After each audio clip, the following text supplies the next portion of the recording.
ಶ್ರೀರಾಮನ ಬಗ್ಗೆ ಸಚಿವ ಮಧು ಬಂಗಾರಪ್ಪ ವ್ಯಂಗ್ಯವಾಡಿದ್ದಾರೆ. ಶ್ರೀರಾಮನ ಚಿತ್ರ ಎಲ್ಲಾ ಕಡೆಯೂ ಕೂಡ ಓಡಾಡ್ತಾ ಇದೆ. ಬಸ್ ಸೇರಿದಂತೆ, ಡಿಜಿಟಲ್ ಸೇರಿದಂತೆ ಬೀದಿಗಳಲ್ಲಿ, ಅಂಗಡಿಗಳಲ್ಲಿ ಎಲ್ಲಾ ಕಡೆಗಳಲ್ಲೂ ಕೂಡ ಓಡಾಡಿದೆ ಅಂತ ಹೇಳಿದ್ದಾರೆ. ಇಂಥ ನೀತಿಗೆಟ್ಟ ವ್ಯವಸ್ಥೆ ನಮ್ಮ ದೇಶದಲ್ಲಿ ಇರಬಾರ್ದು ಅಂತ ಹೇಳಿದ್ದಾರೆ. ನೋಡೋಣ ಏನು ಹೇಳಿದ್ದಾರೆ.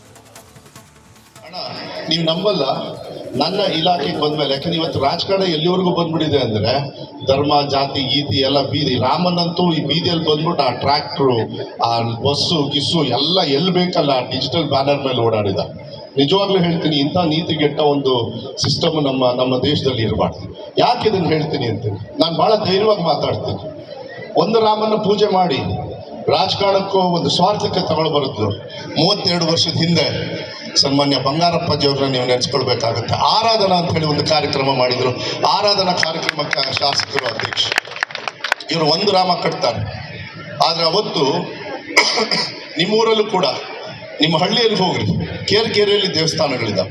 ಕೇರ್ಕೆರೆಯಲ್ಲಿ ಚಿಕ್ಕ ಚಿಕ್ಕ ದೇವಸ್ಥಾನಗಳಿದ್ದಾವೆ. ಬರೀ ರಾಮಂದಲ್ಲ, ಆ ಮಾರಮ್ಮ, ದ್ಯಾವಮ್ಮ, ನಮ್ಮ ಕಡೆಗೆಲ್ಲ ಬೇಕಾದಷ್ಟು ಇದ್ದಾವೆ. ಎಲ್ಲ ಸಮಾಜದ ದೇವರುಗಳಿದ್ದಾವೆ. ಅವರಿಗೆಲ್ಲ ಯಾರು